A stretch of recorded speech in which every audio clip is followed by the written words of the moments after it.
Ok, c'est reparti. C'est reparti. Bon, du coup, n'hésitez pas à inviter les personnes pour qu'elles puissent nous retrouver sur le live. Bonsoir Gaël. Est-ce que là vous recevez bien ou pas?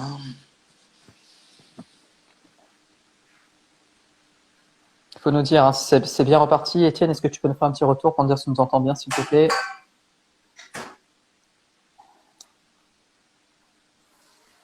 Stéphanie, tu peux nous faire un petit retour pour voir si ça fonctionne? Pour voir si vous entendez bien. Ok, ça a l'air d'être bon. Bon, on va attendre encore juste quelques secondes le temps que les autres arrivent. Pierre, il est quelle heure là? Comme ça je saurai 20 sur combien de temps. Il est 22h23, donc il nous reste 35 minutes. Ok. Bon, du coup, c'est bon. On va Tranquille. pouvoir reprendre. René, je résume rapidement ce que tu as dit et tu me dis Hum, si j'ai bien compris. hum, Il y avait certaines personnes qui avaient du mal à comprendre. Si je comprends bien, au lieu de prier à Dieu, savoir si d'avoir la patience, je ne devrais pas faire ce type de prière. C'est bien hum, ça.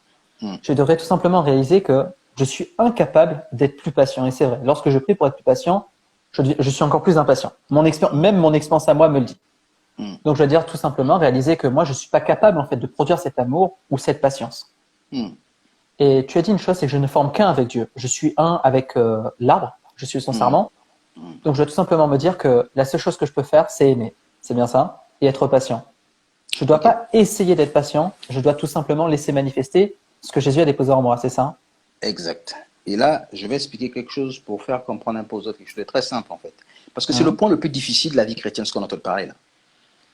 Ce qu'on est en train de dire, c'est comment expérimenter la vie de Dieu qui est en nous. Parce que c'est facile de dire aux gens que tu as la vie. Ça, c'est la première étape. La deuxième étape, c'est d'emmener les gens à expérimenter cette vie-là. Quelle est la clé pour passer de la théorie à l'expérience? Oui. Comment? Regardez la clé. Lorsque je réalise que je ne peux pas produire la patience, je ne chercherai pas à la produire. Mais beaucoup de chrétiens vont dire que je vais essayer de croire. Dieu ne nous a jamais demandé d'essayer. La Bible dit, sois connecté au cep et la vie va couler. Hum. Ce n'est pas notre rôle à nous de produire la vie. Notre rôle à nous, c'est de se connecter. Comment tu laisses la vie de Dieu couler? Nous devons comprendre une chose, que Dieu habite en nous et sa vie coule en continu. Écoutez-moi bien. Notre ignorance bloque la vie, simplement. Regardez. Il y a un pasteur qui a donné un exemple que j'aime bien, le pasteur Joseph Prince. Il dit c'est comme des tuyaux qui coulent du ciel. Lorsque tu ne crois pas, tu t'inquiètes, tu bloques les tuyaux. Mais l'eau est là en fait. L'eau est là. Tout est en nous. Mais lorsque tu essayes de faire de toi-même, tu bloques le tuyau. Lorsque tu réalises que tu ne peux pas faire, tu fais rien et l'eau coule. Donc ton action à toi, c'est mettre ton poids sur un tuyau qui est très flexible, de telle sorte que l'eau ne coule pas. Donc Dieu te dit, arrête d'essayer de faire quelque chose. Ne fais rien. Tout va couler parce que ça coule en fait. Hum.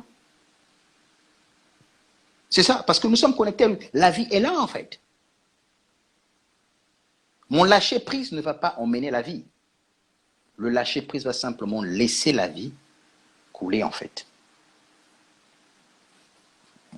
En fait, ça va tout simplement. Le fait de comprendre que moi, je ne suis pas capable de manifester la vie de Dieu ou la patience ou l'amour va déclencher, va permettre, pardon, comme tu dis, tout simplement cette vie de couler. Oui, là je lève le pied. Une fois que je lève le pied, parce que la vie est déjà là, ça coule. Hum. Et ceux qui étudient, ceux qui connaissent un peu Romains 7 et Romains 8, c'est ce qui se passe en fait. L'histoire décrite dans Romains 7 va dire quoi? Qui va me libérer de ce corps de mort? La personne est fatiguée en fait. Elle n'a plus de solution et dans les espoirs. J'ai tout fait, j'essaye, mais je n'arrive pas. Lorsque je veux faire le bien, je n'arrive pas à faire le bien. Je fais le mal que je ne peux pas. Hum. Et là, ce sera le cri. Ça, c'est le let go. Qui va me délivrer de ce corps de mort? Et là, il va répondre au Moïse, oui, c'est possible, grâce à notre Seigneur Jésus-Christ. Vous voyez ça?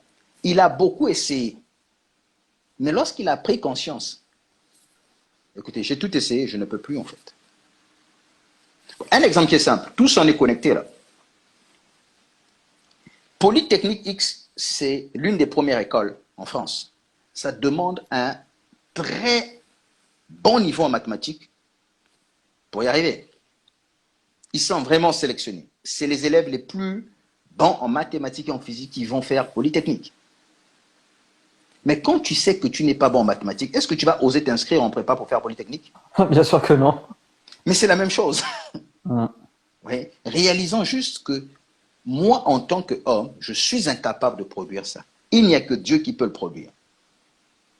Donc, je ne demande pas de Dieu de le produire. Ma foi, moi, c'est réaliser que ce n'est pas à moi de le produire. Quand je réalise que ce n'est pas à moi de le produire, je m'assois et il travaille. Easy. Easy. Donc, Oui. lorsque nous lisons la parole de Dieu, c'est dans quel but? C'est d'arrêter de faire. Et prendre conscience, en fait, de ce qui a déjà été fait, en fait, prendre conscience des tuyaux qui sont là et qui cherchent à déverser la vie, tout simplement. Exact, la vie coule en C'est ça, permanence. René. Ok. René, j'ai une question qui me vient. Donc, tu es en train de me dire que les émotions ne sont pas mauvaises, c'est bien ça? Souvent, on entend dans les églises, on entend autour de nous que faut pas uniquement se fier à nos émotions, il faut se fier à la parole de Dieu. Mhm. Est-ce que les émotions, si tu pourrais répondre à ça, est-ce que les émotions sont bonnes ou elles sont mauvaises? L'émotion, c'est pas une histoire de bon ou mauvais. Mhm. Quelle est la source de l'émotion, en fait? Dieu nous a créés à son image, à sa ressemblance. Donc, si Dieu nous a créés à son image, à sa ressemblance, nous avons des émotions. Jésus-Christ avait des émotions. D'accord.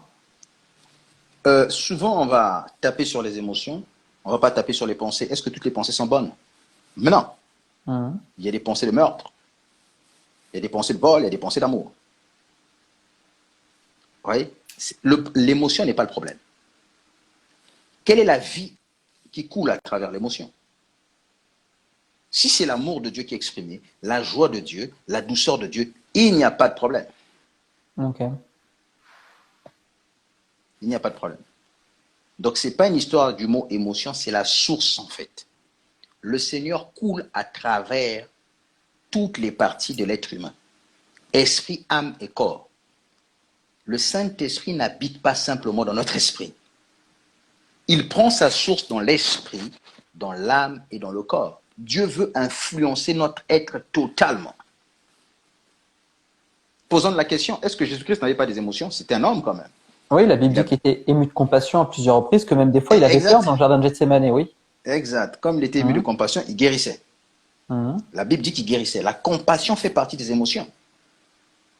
Ça veut dire quoi? La compassion de Dieu libère la vie de Dieu. Le problème qu'on a dans le corps de Christ, souvent on ne comprend pas bien les choses. On crée nos doctrines.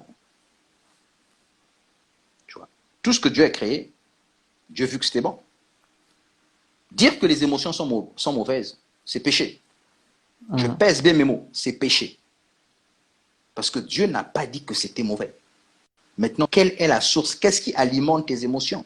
Si tu es excité parce que tu suis une série, si tu es excité parce que tu vois une belle fille, là, c'est un autre problème. Mais si c'est l'amour de Dieu, la vie de Dieu qui coule en toi, la joie de Dieu, la Bible dit que le royaume de Dieu, c'est quoi? C'est la justice, la paix, dans le Holy Ghost. Quand quelqu'un en paix, on le voit dans le niveau des émotions. Donc René, euh, si je veux savoir si les émotions que je ressens sont bonnes, tu me dis de regarder d'où elles viennent. Si elles proviennent un peu de l'amour, si elles viennent de l'amour, en fait, ça veut dire que ces émotions sont bonnes à écouter, c'est bien ça? C'est la Si, source. si ces émotions provoquent de la peur, de la crainte, en fait, ça vient pas de Dieu, tout ça. Donc ces émotions ne sont pas bonnes, tout simplement. Exact, exact, Donc exact, le filtre pour savoir quelles sont les émotions, pour savoir si elles sont bonnes ou pas, c'est la source. C'est bien ça. L'amour. exact, exact. Ok. Bon, on a répondu à cette question. René, j'ai une autre question qui me vient. Euh, Tu sais, imaginons que je suis quelqu'un qui est très timide, ou quelqu'un qui a été frappé, ou quelqu'un qui a Mhm, été, bon, qui est très frustré. mhm. On entend souvent que c'est le temps qui viendra me guérir. Est-ce qu'avec Dieu, ça fonctionne de la même façon? Est-ce que ma guérison émotionnelle, des fois je l'attends depuis des années, j'ai beaucoup entendu ça, j'attends ma guérison émotionnelle depuis des années, mais Dieu ne me répond pas. Est-ce que c'est quelque chose qui se fait en une fois, ça se fait dans le temps? Est-ce que Dieu me guérit immédiatement? Comment ça se passe en fait? Une guérison selon Dieu émotionnelle. Ok. C'est simple avec Dieu. Lorsque Dieu il nous sauve d'une façon instantanée en fait. D'accord? Lorsque tu crois, tu es sauvé. Il y a certaines personnes, avant de croire en Dieu, ils vont passer une année souvent à lire d'abord la Bible. Certains ont eu besoin de lire la Bible pour croire en Dieu, pour être sauvés. Mais Oui. pendant une année, il étudie la Bible avant de croire. Mhm. Est-ce qu'on a besoin d'une année pour être sauvé? Non. Non, lui, il a eu besoin de ça. Dieu veut que tu sois guéri à l'instant, parce qu'il ne veut même pas que tu sois malade. Le temps ne guérit pas. Le temps Mais tue. pourtant, c'est ce qu'on entend, René. On entend beaucoup que c'est le temps qui vient apaiser les choses. Et c'est vrai, regarde un deuil, René. Quand quelqu'un vient de mourir, il faut du temps et après ça, il peut commencer à parler. On voit ça au travers de notre expérience que le temps peut faire du bien quand même. Ok, le temps fait du bien. Pourquoi? Parce que tu as juste besoin du temps pour comprendre les choses. Mhm. Mais si tu as compris les choses, tu n'as pas besoin du temps. Parce que le temps te permet quoi? De connaître. Une fois que tu connais, la chose s'accomplit. Mais Mhm. si tu connais, tu n'as pas besoin d'attendre en fait. En fait, le temps va me donner une certaine expérience. Mais tu es en train de me dire que si j'ai déjà la connaissance dès le début, je n'aurai pas besoin du temps, c'est ça? Exact. Exact. Euh, D'une façon simple. Lorsqu'une Mhm. personne est malade, quand on t'emmène aux urgences, on ne va pas dire que non, on va le laisser là. Avec le temps, il sera en bonne santé. Non. Ouais. Lorsqu'il y a une blessure, lorsqu'on laisse le temps couler, on tue la personne en fait. Les gens qui disent qu'avec le temps, tu seras guéri, et moi je dis avec le temps, tu vas mourir en fait. Tu vas mourir. Surtout au niveau émotionnel, en fait. Comme tu Au dis, niveau quelqu'un qui est blessé, exact. quelqu'un quelqu'un qui se fait tromper, par exemple, bah, sur de longues années, bah, elle pourra jamais avoir une nouvelle confiance aux hommes, par exemple, René. Tu dis Exact. quelque chose qui est vrai, là. Exact. Et tu vas voir la conséquence. C'est-à-dire quoi? Plus le temps passe, plus la blessure devient profonde. Mhm. La plaie qui avait 1 centimètre va passer à 2 centimètres, 3 centimètres. Après, qu'est-ce qui va se passer? Il y aura beaucoup de microbes. Les microbes, c'est quoi? C'est les démons. Les démons vont commencer à venir tourmenter la personne. Et là, on rentre dans un cycle de dépression, de beaucoup de maladies mentales. René, on a une question qui vient dans les commentaires qui nous dit, mais la Bible nous dit qu'il y a un temps pour tout. Un temps pour pleurer et un temps pour célébrer. Et sans doute Ok, un temps pour la guérison émotionnelle, alors, très si on peut bien, continuer comme ça. très bien. Qui a dit qu'il y a un temps pour tout dans la Bible? Il y a un temps pour tout, un temps pour pleurer et un temps pour célébrer. J'ai pas le Ok. verset sous les yeux, en tout cas, c'est dans les Qui l'a dit? commentaires que je vois ça. C'est monsieur Salomon. D'accord? J'apprécie bien mon frère Salomon, mais je suis dans Ouais. le temps de Jésus-Christ, de l'ère de Jésus-Christ. Jésus-Christ a dit tout est possible à celui qui croit. Donc le temps maintenant, c'est quoi? C'est croire en fait. Christ est venu. Il fonctionne en dehors de l'espace-temps. Tout est possible à celui qui croit. Le problème, nous les chrétiens, nous vivons encore dans l'Ancien Testament. La sagesse de mon frère Jésus-Christ est élevée par rapport à la sagesse de Salomon.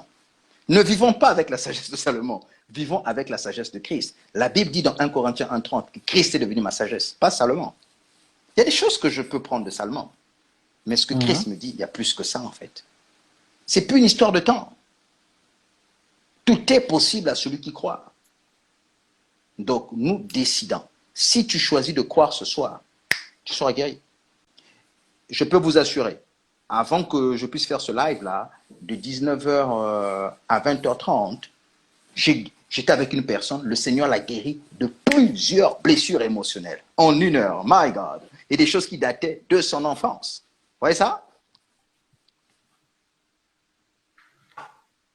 René, je comprends ce que tu me dis. Donc, en fait, tu es en train de me dire que Dieu souhaiterait nous guérir. En fait, on ne devrait pas se cadrer par rapport à l'ancienne alliance. Dans la nouvelle alliance, Dieu souhaite nous guérir tout de suite, en fait. Si on a la foi pour ça, Dieu souhaite nous guérir tout. Je dirais même ça, en fait, que Dieu souhaite nous guérir tout de suite. C'est nous qui allons décider, en fait, de la durée que ça va Exact. prendre. C'est bien ça? Exact. En Exact. fonction Exact. de ma croyance. Si je pense que ça va être lent, ça sera lent. Si je pense que ça va être rapide, ça va être rapide. Du coup, j'ai une Exact. question, René. Claire. Je souffre émotionnellement. Comment être guéri? Je vais être guéri tout de suite, là. Je pense qu'il y en a d'autres qui sont là. Pour n'importe quelle souffrance, donne-moi une formule qui fonctionne à tous les coups, s'il te plaît. La formule qui fonctionne à tous les coups, c'est très simple. Je l'ai même utilisé ce soir. Ok, Je rigole bah, même en parlant. C'est tellement simple. fais-le avec nous. Il doit réaliser une chose. Mhm. Lorsque tu vas être guéri au niveau de tes émotions, simplement, laissez Jésus-Christ opérer à l'instant, en fait. La Bible dit qu'il est venu guérir les cœurs brisés. Jésus-Christ, c'est une personne, dès que tu mets en face de lui un cœur brisé, il le guérit. Alors, qu'est-ce qu'il faut faire? Il faut simplement mettre en face de Christ le cœur brisé. Regardez ce que j'ai l'habitude de faire. Si tu es blessé maintenant, il y a une situation qui t'a blessé, il y a une situation qui t'a traumatisé. Ferme juste tes yeux là ce que tu es. Tu te vois dans cette situation-là. Revis cette émotion-là en live. N'aie pas peur. Affronte cette émotion-là. Pendant que tu es en train de ressentir cette douleur-là, demande juste au Seigneur, Seigneur Jésus-Christ, viens me libérer de cette situation. Viens pardonner à travers moi. Et tu restes tranquille. Et laisse le Seigneur opérer. Et tu vas voir automatiquement cette douleur partir. Et la paix de Dieu va t'envahir. Et lorsque tu vas repenser à cette situation-là, cette émotion négative qui était là, elle va disparaître. Glory to God. C'est plus facile qu'on le pense, en fait. Vous voyez? Vous allez me dire, mais René, pourquoi c'est facile comme ça avec la guérison émotionnelle? Il y a un principe qu'on doit comprendre. Le Seigneur habite où? Dans notre cœur. Les émotions naissent où? Dans notre cœur. Lorsqu'on se revoit dans l'émotion, l'émotion est là dans notre cœur. Et lorsque nous demandons au Seigneur Jésus-Christ de venir agir, nous sommes dans notre cœur, le Seigneur est là pour agir. Simplement. Simplement. Je vous assure, c'est plus simple qu'on le pense. Mais beaucoup aiment bien qu'on leur fasse des délivrances. On va leur crier « Go out in Jesus' name ». Ah, ah. Non, ça peut être plus simple en fait, avec plus de dignité. Et lorsque vous serez guéri quand c'est comme ça, je peux vous assurer, gardez ce principe-là. Les démons s'attachent aux blessures. Si ta peau n'est pas déchirée, il sera difficile qu'un virus pénètre en fait. On sait très bien que lorsqu'il y a une plaie, qu'est-ce qu'on doit faire? On doit nettoyer la plaie et bonder pour éviter que les bactéries, les virus pénètrent. Et du point de vue émotionnel, c'est les démons. Lorsque nous avons été blessés par une situation, avec le temps, si on n'est pas guéri, les esprits vont chercher à venir nous tourmenter parce que lorsque tu as une plaie, si tu mets le couteau dedans, ça va faire mal. Une fois que la plaie est guérie, le démon n'a plus de place là, ce qu'il faut tourmenter. Donc la guérison de tes émotions, automatiquement, va faire que les démons partent. Et ce que tu peux faire, tu peux commander à tout démon qui s'est attaché ou à tout esprit qui veut te tourmenter sur une blessure de partir. Il va plus venir.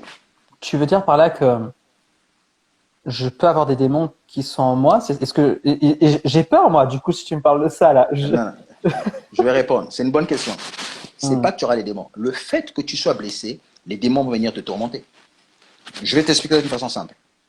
Quand tu n'aimes pas quelque chose, si je le sais, et j'ai envie de te faire du mal, je vais te présenter cette chose-là. Ok, on est d'accord. C'est sadique, mais oui. C'est l'histoire des taureaux là. Le truc espagnol là qu'ils font avec les taureaux. Oui, d'accord. Ils agitent un drapeau rouge devant le taureau, oui. Exact, oui. Le taureau, ça le rend fou. Ouais. Ah ouais. Parce qu'il y a le rouge. Si tu mettais le vert, le taureau n'allait pas réagir. Mais si le taureau savait qu'il y a un sport, il y a un business derrière, qu'on faisait derrière, il serait fâché. Ok. Ouais, c'est ça en fait. Donc tu veux me dire que si, en tant que chrétien, c'est pas une question d'avoir des démons en moi. C'est surtout qu'en fait, les démons vont être des situations autour de moi pour me faire perdre le contrôle, en fait, c'est ça? Mais exact, ils viennent là pour t'oppresser. Ils sont pas en toi, ils viennent pour t'oppresser. Moi, j'ai grandi en Afrique. Je vais expliquer une histoire. En Afrique, les fous sont souvent dans les bords de rue, en fait. Et nous, tout petits, on savait que souvent le fou est méchant. Mais il y avait des fous qu'on se moquait d'eux. Dès que tu arrives, tu vas dire un mot devant lui, il va se lever, il va faire 1 mètre, et il va repartir, il va s'asseoir. Quand tu vas revenir, il va faire la même chose. Et nous, ça nous amusait de le faire lever, de le faire marcher pendant 2 mètres. Mais regardez, parce qu'il était fou, en fait. Il était malade. Ils ne se rendaient même pas compte que on le faisait simplement pour le faire chier, s'il faut le dire. Ouais. Et c'est la même chose que les démons font. Donc, alors René, imagine que je suis quelqu'un qui est jaloux. C'est bien. Je vis avec mon conjoint ou ma conjointe. Si j'ai ce problème, une blessure par exemple de jaloux, si je suis blessé, je suis très jaloux. En fait, toutes les situations, il y a des démons qui vont être. Est-ce qu'on pourrait dire des démons qui vont être envoyés au travers des personnes pour par exemple draguer ma femme ou attirer un peu ma curiosité, attiser ma jalousie? Mais c'est ce qui va se passer. Regardez. Lorsqu'on est jaloux, ça veut dire qu'il y a une blessure derrière. N'oubliez jamais ça. Il y a une situation qui a créé cette jalousie-là. Donc, pour régler le problème de la jalousie, il faut guérir la blessure qui est la cause de la jalousie. Ok? Un manque de confiance en soi, des mauvaises paroles, de l'enfance qui va te faire comprendre que tu n'es pas bon, tu n'es pas beau, ça peut t'emmener à être jaloux en fait. Parce que tu n'as pas Mhm. confiance en toi. Tu as peur, tu es en insécurité. Ok? Vous savez, dans le monde spirituel, les démons observent ce qu'on fait en fait.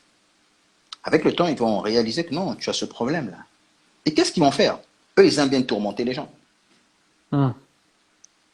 Ils seront là à créer des situations pour que tu sois tourmenté. Et c'est ce qui se passe en fait. Parce que les démons sont là pour faire souffrir les gens. Ils sont très sadiques. Ils sont là pour ça. Et c'est pour ça que les blessures, il faut les guérir rapidement. Mhm. Regarde, nous faisons ce live-là parce que c'est une série qu'on va faire avec le temps. On va faire des lives que pour la guérison intérieure. Invitez les gens. Vous allez voir des centaines de milliers de personnes être guéries en 5 minutes. Parce que le Seigneur aime guérir les cœurs brisés. C'est son business. On ne présente pas un cœur brisé au Seigneur sans qu'il puisse le guérir. S'il n'y a pas guérison, ça veut dire simplement qu'on n'a pas présenté le cœur au Seigneur. C'est impossible. C'est impossible. En On le fait, sait très bien pour le salut. René, le Seigneur est un peu comme un dentiste. Tu peux pas aller au dentiste sans qu'il te soigne ta dent, en fait, c'est ça, hein. Exact. Exact. Ok. Quel est le médecin qui cherche le malade dans son cabinet? Un mauvais médecin, il y en a pas, du coup. Ils sont là pour soigner les gens. Ah, ok. Mais pourquoi on peut dire que mon frère va refuser de guérir quelqu'un? Vous voyez ça? Mhm. Le Seigneur Jésus-Christ est les blessures. C'est pour ça qu'il guérit les gens qui sont blessés. Il est la maladie, c'est pour ça qu'il guérit les malades.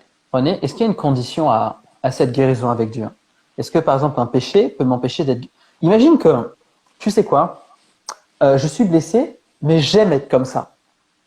Et je demande rien à personne, je fais ma vie, j'ai pas envie d'être guéri. Qu'est-ce que Dieu peut faire là? Est-ce que c'est grave? Est-ce que c'est un péché? Est-ce que Dieu, bah, du coup, va jamais me guérir de ça? Lorsqu'on a été sauvé, Mhm. lorsque Jésus-Christ est mort à la croix, Ouais. Dieu n'avait pas vu nos péchés en fait. Mhm. Dieu est mort pour les pécheurs. Ok? Donc il guérit le pécheur aussi. Ça ne dépend pas de ce que tu fais, parce que ce que tu appelles, tu aimes bien être dans cet état, ce n'est qu'un mensonge que tu as accepté parce que tu ne connais pas la vérité. Bah, c'est comme avant d'être chrétien. On aimait bien Exact. faire nos cochonneries ou nos histoires, et ça ne nous posait pas de problème. Mais c'est vrai Exact. qu'après, une fois qu'on a découvert Jésus, on s'est rendu compte que bah, c'était lui la meilleure des choses. Exact. Donc, il n'y a pas de condition. Je pèse bien mes mots ce soir. Il n'y a aucune condition, il n'y a aucune chose qui peut empêcher Jésus-Christ de te guérir. D'accord? Ce qu'il faut savoir, Dieu opère comme quelqu'un qui répare un ordinateur ou un appareil. S'il va aller plus haut, il va d'abord ouvrir les vis, il va d'abord enlever l'écran du téléphone pour descendre en fait. Ils vont lever l'écran tactile avant d'aller plus bas. Dieu D'accord? fait la même chose en fait. Donc s'il y a un blocage, il va d'abord régler ce problème-là avant d'aller plus loin. Il n'a pas de Mhm. problème pour ça. Mais il va faire son boulot. C'est comme un chirurgien. Il sait qu'est-ce qu'il faut enlever pour aller au bon endroit. Mais René, du coup, là, j'ai une question qui me vient. Comment savoir ou comment trouver des blessures que j'ai en moi? Oh là là, ça c'est très facile à trouver. C'est très facile à trouver. Il y a des signes extérieurs. Tout ce qui est dépression, bipolarité, ok, Mhm. un excès émotionnel, ok, des réactions un peu abusées, ça c'est des signes. Et il y a d'autres signes encore. Il y a certaines situations qui vont faire pincer ton cœur. Et on le sait tous. On ne peut pas mentir. Notre propre cœur, en fait. Tu le sais à l'intérieur de toi.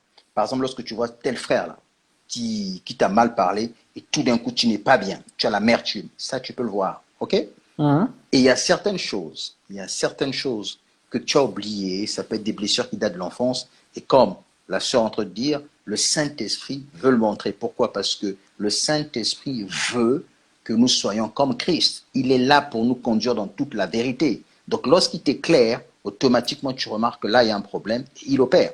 Donc, le Saint-Esprit n'a pas de problème pour ça. Ok. Donc, si je comprends, René, si je suis quelqu'un qui est blessé, je vais essayer de reprendre en fait tout ce que tu as dit. Si je suis blessé, pour guérir d'une blessure émotionnelle, si par exemple je suis très colérique ou si je suis jaloux, tu me dis de fermer les yeux, de revoir en fait la situation que j'ai vécue et de demander à Jésus d'intervenir dans cette situation, c'est ça pour me libérer, tout simplement, René, c'est ça? Exact. Pourquoi? Parce que lorsqu'on a été blessé, simplement parce qu'on n'a pas pardonné la personne qui nous a fait du mal. D'accord. Si toi, tu m'insultes maintenant, Pierre, si je te pardonne, je ne peux pas être blessé. Si j'étais blessé, ça veut dire que je ne t'ai pas pardonné. Or, Dieu nous demande de pardonner. Mais nous devons comprendre une chose, que l'homme n'a pas la capacité de pardonner, il n'y a que Jésus-Christ qui a cette capacité de pardonner. Si Christ vit en moi, si Christ guérit en moi, si Christ parle en moi, c'est lui qui pardonne en moi. Donc de la même façon à la croix, Christ a pardonné le voleur qui était là, et il nous a pardonné aussi. Il a dit, pardonne-leur car ils savent pas ce qu'ils font. Et Christ a toujours dit qu'il faut pardonner. Donc face à ta blessure, demande simplement à Christ de pardonner à travers toi. Une fois que le pardon est là, la blessure est guérie. Ok, donc ce que je dois faire, c'est tout simplement demander à Jésus de manifester en fait l'amour dans ces situations, ou de pardonner à moi, tout simplement.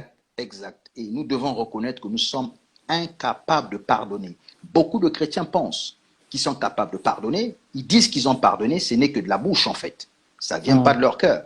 Il n'y a que le Seigneur Jésus-Christ qui a cette capacité. Et n'oublions pas ça. Il est devenu notre vie. Il est devenu notre pardon. C'est lui qui produit tout en nous. Il est notre vie. Mais le problème aujourd'hui, on essaye de pardonner. Et je reviens encore à ce que j'ai dit au départ. À partir de ce soir, mes frères et sœurs, réalisez que vous êtes incapables de pardonner. Je vous assure qu'il y a beaucoup de situations dans vos vies que vous avez cru que vous avez pardonné, mais vous n'avez pas pardonné. J'en ai l'expérience avec la guérison intérieure. Les gens pensent qu'ils avaient pardonné, ça fait 10 ans. Une fois que nous sommes en séance de guérison intérieure, ils réalisent en fait qu'ils n'avaient jamais pardonné. Mais lorsqu'ils laissent Jésus-Christ pardonner à travers eux, la guérison est là. Glory to God. René, je vois qu'on a des personnes sur le live là qui ont des questions. Est-ce que tu pourrais, je sais pas, hein, peut-être que je prends les devants, proposer peut-être des petites séances de guérison intérieure à certaines personnes? Est-ce que ça serait possible ou pas du tout? Ça serait possible. Ça dépend que de ces personnes-là. Bon, du coup, moi, je veux dire aux personnes qui veulent une séance de guérison intérieure qui est gratuite, tout en haut de la page Instagram, tout en haut de la page Instagram, vous avez un numéro de téléphone. Donc, vous pouvez envoyer un message sur ce numéro WhatsApp. C'est le numéro de René. Vous pouvez réserver votre créneau avec lui. En tout cas, je sais que René a à cœur de faire ça. Bon, voilà pour ça. René, j'ai une question qui nous vient. Est-ce que lorsqu'on est tellement habitué à sa blessure que pour nous, c'est devenu une force ou un bouclier qu'est-ce qu'on doit faire? Est-ce qu'on doit se faire guérir? Parce que c'est vrai qu'en soi, une blessure peut devenir une force, René. Tu as des personnes qui sont blessées et du coup, c'est ça qui les aide à avancer. Ok, on pense que c'est devenu une force. Okay. C'est aussi un mensonge qu'on accepte en fait. Il y a une personne qui, c'est comme l'exemple que tu as donné, hein, tu t'es fait tromper par une femme, tu n'as plus confiance en fait. Ouais. Et tu vas créer des barrières. Donc tu vas mettre des distances. Pour toi, c'est une protection. Ok? Ça paraît comme une force, mais ce n'est pas une force en fait, c'est une faiblesse. En vérité. Parce qu'il y a des choses que tu ne pourras pas vivre parce que tu as mis des barrières. Et ça va se répercuter dans plein de domaines dans ta vie. Ça va commencer dans le domaine du couple, ça va s'étendre dans le business, dans tes relations avec les gens. Donc, tu n'auras jamais des relations fortes avec des gens, en fait. Or, la clé de la vie, c'est par exemple des relations. Les blessures créent des protections. On va créer des forteresses. Mais donc, ces forteresses... pardon, excuse-moi, René, même si on croit que ce sont des forces, finalement, ces choses-là vont un peu nous... mais tu as raison, finalement. Quand tu as été trompé, tu vas dire que tu t'approches plus des autres hommes. Alors, si ça se trouve que cette personne-là, elle est très bien, en fait, tout simplement. Donc, tu me dis que si je pense que c'est une force, c'est que je suis peut-être en train de me tromper moi-même, c'est ça? Mais c'est généralement ça. Et on va prendre l'exemple du business. Comme tu as dit, quelqu'un qui réussit, une blessure les emmène à réussir. Oui, mais cette réussite-là n'est pas saine, c'est une réussite qui va te tuer. Pourquoi? Parce que tu vas faire des choses pour prouver aux autres. Ouais. Tu ne vis plus, en fait. Tu vis pour les autres sans te rendre compte que tu es esclave. C'est ça. Mais là, tu es en train de te détruire, en fait. Tu te détruis sans te rendre compte.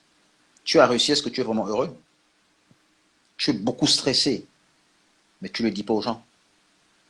Il y a même des choses que tu vas faire, que tu n'aimes pas, que tu ne prends pas plaisir, mais simplement parce que tu veux te prouver quelque chose. Les gens de l'extérieur vont dire que c'est une réussite. Mais est-ce que c'est vraiment une réussite? Il faut voir les conséquences. Combien des hommes d'affaires qui finissent leur vie avec un cancer et meurent? Ça a servi à quoi? En fait, tu veux me dire qu'en tant que chrétien, même lorsque je vais faire du business ou que lorsque je vais travailler, je ne devrais pas le faire dans le but de prouver quelque chose aux autres. Et En fait, tu me dis un peu d'analyser mes motivations, c'est ça, René. Exact. Et si, à partir du moment où cette chose-là ne dépend plus de mon plaisir, ou si je le fais pas par envie ou par créativité, en fait, je vais le faire comme avec une forteresse, comme quelqu'un qui va se protéger, quoi, c'est ça? Exact, exact, exact, exact. Oh, une personne qui a beaucoup souffert, il peut Mhm. chercher à gagner beaucoup d'argent dans la peur, en fait. Parce qu'il vit avec la peur de manquer. Mais René, il y Or, a quand c'est même pas des ce que Dieu veut. résultats. Il y a quand même des résultats. Tu es d'accord avec moi? Il y a des gens qui Oui, ont peur et qui réussissent. oui, mais est-ce que Dieu nous demande comment est-ce que Dieu voit les choses, en fait? C'est le fait d'avoir 1 million d'euros, d'avoir 10 millions. Steve Jobs a eu beaucoup. Pourquoi Ouais. aujourd'hui, il n'est plus là avec nous? Oui, c'est vrai. Est-ce que c'est l'argent qui en rend heureux? Non. Mhm. Non, non, non, non, non, non, non, non. C'est pas c'est pas ce qui rend heureux. Et j'irai un peu plus loin. Lorsqu'on est animé par la peur, on va détruire plus de vie qu'on le pense, en fait. Il n'y a pas simplement une destruction de notre vie, on détruit des générations. Je vais prendre un exemple. Tu es patron d'une entreprise de 100 personnes simplement. Tu es un mec stressé et tu fous la pression à tes employés. On connaît tous Tes ça, je empl- crois, hein. exact. Tes employés vont répercuter cette pression-là au niveau de leur famille, au niveau de leurs enfants. Mais c'est des générations entières qui vont subir ça. Toi, tu as l'impression ont eu que un impact local sur toi. C'est pas local, c'est plus que ça. C'est plus que ça. Un père alcoolique n'impacte pas simplement ses enfants. Il peut impacter 3 générations, 4 générations. Parce qu'il y a une transmission des blessures. En fait, l'enfant de ce père va commencer à se protéger. Soit il va avoir peur de l'alcool, ou soit lui-même il va boire. Soit, en fait, et du coup, il va répercuter ces peurs-là sur ses enfants, René. C'est ce que tu veux me dire? Mais exactement parce que lorsqu'on a été blessé, avec le temps, il y aura une mémoire dans l'ADN en fait. Mhm. Donc les enfants qui vont naître, une fois que cette blessure-là a été mémorisée dans ton ADN, ils vont avoir ces émotions-là. Et c'est là qu'il y a une transmission générationnelle qu'on entend souvent, non, il y a une malédiction générationnelle. C'est simplement quelque chose qui a été maintenant ancré dans les mœurs. Mhm. Ce comportement-là est devenu une empreinte dans l'ADN. Et ça se transmet de génération en génération. Mais ça commence un jour.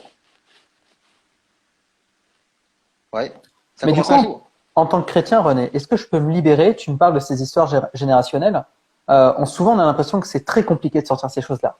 Est-ce que je peux sortir de là en tant que chrétien? Est-ce que du coup, j'ai encore de l'espoir? Mais c'est simple à s'en sortir parce que c'est de la même façon. Il y a une personne qui va le recevoir par transmission générationnelle et une autre Mhm. personne qui sera lui-même le créateur de ça. Il n'y a pas de différence. C'est quelque chose que tu as hérité.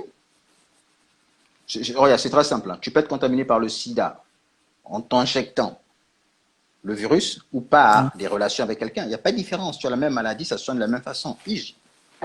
Alors, donc, tu veux me dire que tous les problèmes avec Dieu se traitent de la même façon, c'est ça? Mais exactement, c'est la même façon, c'est la croix. Non.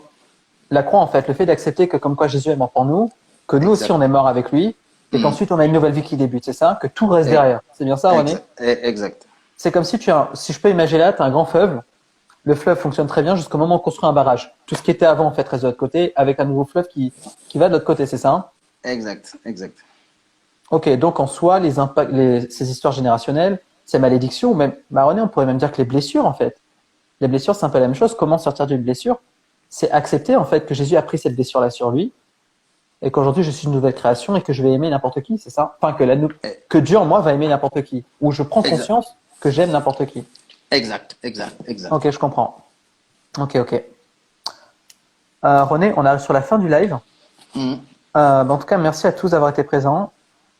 Comme je disais, si vous voulez des séances de guérison émotionnelle gratuites, c'est important de préciser. Du coup, vous avez le numéro de téléphone dans la description Instagram. C'est le numéro de René sur WhatsApp. Envoyez-lui un message directement sur WhatsApp. Vous allez pouvoir caler un créneau avec lui. Je pense que ça va faire du bien à beaucoup de monde. Bon, bah du coup, merci pour tout. Et surtout, passez une bonne soirée. Bonne soirée, René. Allez, bonne soirée. Merci Bye pour bye. tout.